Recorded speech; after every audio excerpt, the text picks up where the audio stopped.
Hello students. तो आज हम पढ़ने वाले हैं 12th CBSE हिंदी आरओ भाग 2 का पार्ट 1 के कुछ इम्पोर्टेंट बहुकल्पीय प्रश्न। पार्ट का नाम है भक्तिन। अब स्टार्ट करते हैं वीडियो। तो हमारा पहला प्रश्न है, महादेवी ने लक्ष्मण को भक्तिन कहना क्यों आरंभ कर दिया? उसके व्यवहार को देखकर, उसके वैराग्यपूर्ण जीवन को देखकर, उसके गले में कंठी माला देखकर, या उसकी शांत मुद्रा को देखकर? तो गैस कीजिए। तो इसका आ जाएगा उसके गले में कंठी माला देखकर। आइए दूसरे प्रश्न पर आते हैं।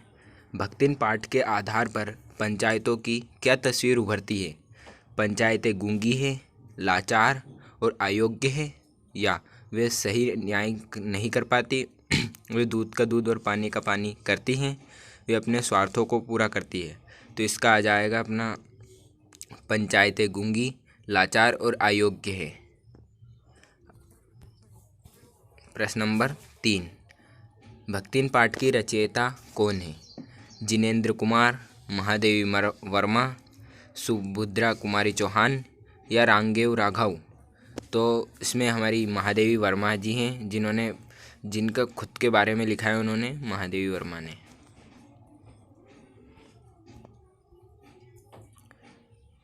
भक्तिन किस प्रकार का भोजन बनाती थी?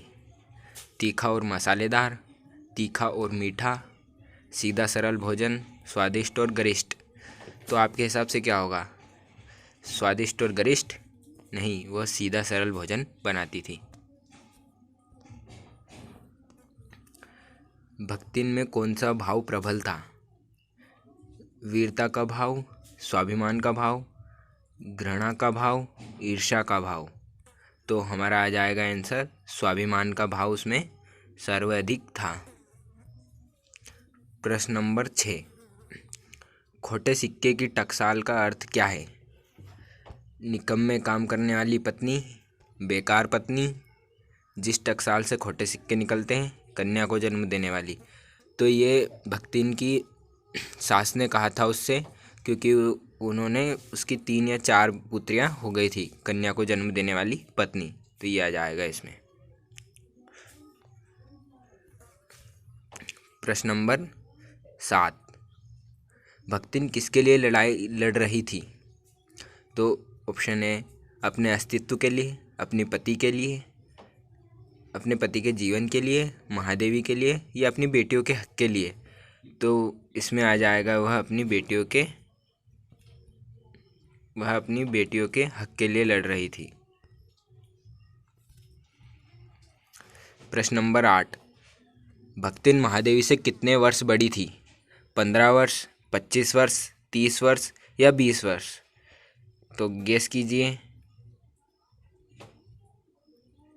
25 वर्ष। भक्तिन किसके समान अपनी मालकिन के साथ लगी रहती थी? छाया के समान, धूप के समान, वायु के समान, पालतू पशु के समान? तो गेस कीजिए। धूप के समान नहीं, वायु के समान नहीं, या पालतू पशु के समान नहीं। तो इसका आ जाएगा हमारा छाया के समान। जहाँ महादेवी वर्मा जाती थी वो वहीं जाया करती थी। प्रश्न नंबर 10, भक्तिन का सूरवीर पिता किस गांव का रहने वाला था? मुंसी का, लूसी का, झूसी का, या हंडिया का? तो हंडिया में तो उनके भक्तिन का विवाह हुआ था और उसके पिता झांसी में रहा करते थे। अब बढ़ते हैं प्रश्न नंबर 11 पर। भक्तिन का वास्तविक नाम क्या था? भक्तिन, लक्ष्मण, दासिन, या पार्वती? तो भक्तिन तो उन्हें महादेवी वर्मा ने उनका नाम दिया था, और उनका पिताजी के द्वारा दिया हुआ नाम लक्ष्मी है, लक्ष्मण। प्रश्न नंबर 12, भक्तिन का विवाह किस गांव में हुआ था? हंडिया में, कड़िया में, पांडिया में, या माडिया में? तो इसका आ जाएगा हंडिया में, और झूसी में उनके पिता यानी कि उनका जन्म हुआ था और विवाह हंडिया में। प्रश्न नंबर 13, भक्तिन का गोना किस आयु में हुआ था? 9 वर्ष में, 12 वर्ष में, 13 वर्ष में, या 10 वर्ष में? तो उनके 5 वर्ष में तो उनका विवाह हुआ था, और 9 वर्ष में उनका गोना हो गया था। अगले प्रश्न की ओर बढ़ते हैं। प्रश्न नंबर 14, भक्तिन की कितनी जेठानियाँ थी? 3 जेठानियाँ, 4 जेठानियाँ या 2 या 5? तो भक्तिन की केवल 2 जेठानियाँ थी। प्रश्न नंबर 15, भक्तिन का विवाह किस आयु में हुआ? 7 वर्ष, 4 वर्ष, 8 वर्ष, 5 वर्ष? भक्तिन का विवाह अभी हमने चर्चा की थी 5 वर्ष में हो गया था और उनका गोना 9 वर्ष में हुआ था। महादेवी ने भक्तिन के जीवन को कितने परिच्छेदों में विभक्त किया है? 3 में, 4 में, 7 में या 5 में? तो उन्होंने 4 विभक्तों में इसको विभक्त किया है। अगली ओर बढ़ते हैं आगे, प्रश्न नंबर 17 की ओर।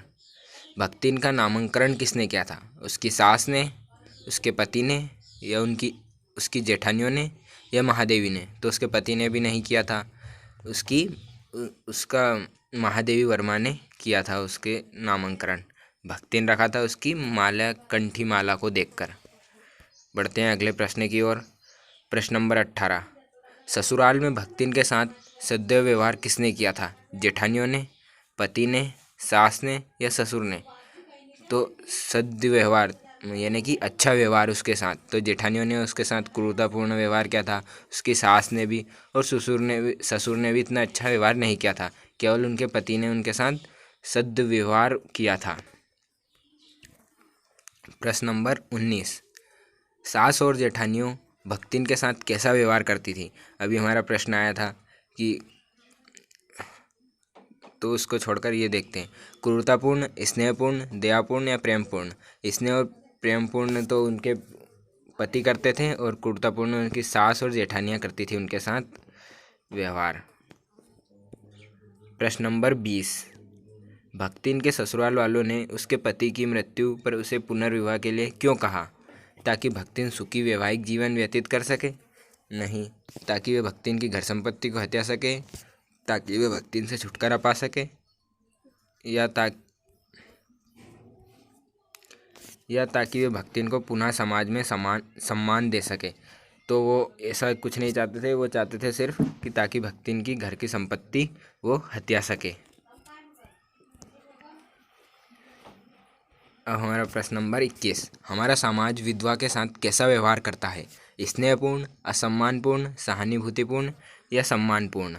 तो हमारा समाज विधवाओं के साथ स्नेहपूर्ण व्यवहार बिल्कुल नहीं करता है, ना उनके साथ सहानुभूति दिखाता है, ना ही उन्हें सम्मान देता है। उन्हें सिर्फ असम्मानपूर्ण व्यवहार करता है, जो कि बहुत गलत है, ये बदलना चाहिए। अब प्रश्न नंबर 22, लेखिका क्या पढ़ते शहर और देहात के जीवन के अंतर पर विचार किया? ज्ञान सूत्र, साल्वा सूत्र या न्याय सूत्र या पतंजलि सूत्र? तो उन्होंने न्याय सूत्र पढ़ते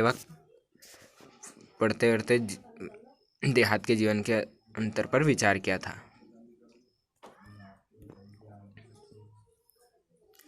भक्तिन कितने वर्ष की अवस्था में विधवा हो गई थी? 29 वर्ष, 26 वर्ष, 28 वर्ष या 30 वर्ष? तो आप गेस कीजिए। तो इसमें 3 तरह के ऐसे क्वेश्चन आते हैं। एक तो 5 वर्ष में उनका विवाह हुआ था, और फिर 9 वर्ष में उनका गोना हुआ, और 29 वर्ष में भक्तिन विधवा हो गई। तो बढ़ते हैं अगले प्रश्न की ओर। भक्तिन क्या नहीं बन सकती? दासी, सेविका, कठोर या सत्यवादी हरिश्चंद्र? तो भक्तिन का व्यवहार बड़ा ही कोमल था तथा वो बड़े ही श्रद्धापूर्ण रहती थी, तो वो कठोर नहीं बन सकती। प्रश्न नंबर 25, पति का दादा कौन सा ससुर कहलाता है? आई ससुर, अजिया ससुर, आज्ञा ससुर या अधिया ससुर? तो इसका आ जाएगा हमारा अजिया ससुर कहलाता है, पति का दादा यानी कि परदादा। भक्तिन कारावास से किस प्रकार डरती थी? यमलोक की तरह, पराये घर की तरह, कठोर परिश्रम की तरह या अपने ससुराल की तरह? तो वह पराये घर की तरह भी नहीं समझती थी, कठोर परिश्रम से तो वह डरती नहीं थी, अपने ससुराल की तरह भी नहीं, वह यमलोक की तरह समझती थी। अब प्रश्न नंबर 27, महादेवी वर्मा को महिलाओं का क्या कहना अच्छा नहीं लगता था? फैशन करना? नहीं।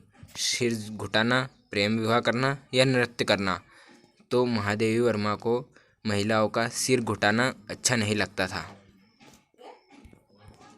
अगले प्रश्नों की ओर बढ़ते हैं। लेखिका की हिरनी का नाम क्या था? सोना, सुंदरी, गोदली या बसंती? ऐसे प्रश्न बहुत आएंगे, आपको इन पर ध्यान रखना है। तो इसमें आ जाएगा सोना। कंफ्यूज नहीं होना है। गोदली उनकी गिलहरी का नाम था।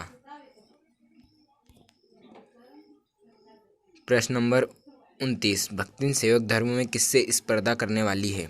राम से, लक्ष्मण से, हनुमान से या सबरी से? तो हनुमान जी ने जिस प्रकार राम से जिस प्रकार राम का वो सेवक थे, उसी प्रकार वह भक्तिन महादेवी वर्मा की सेवक थी, तो वह हनुमान से प्रतिस्पर्धा करती है। प्रश्न नंबर 30। भक्तिन की कहानी कैसी है? सुखद है, दुखद है, अधूरी है या पूरी है? तो उसकी कहानी में दुख ही दुख है, तो ये दुखद आ जाएगा। आई होप आपको ये 30 क्वेश्चन अच्छे लगे होंगे। तो प्लीज़ लाइक, शेयर, सब्सक्राइब।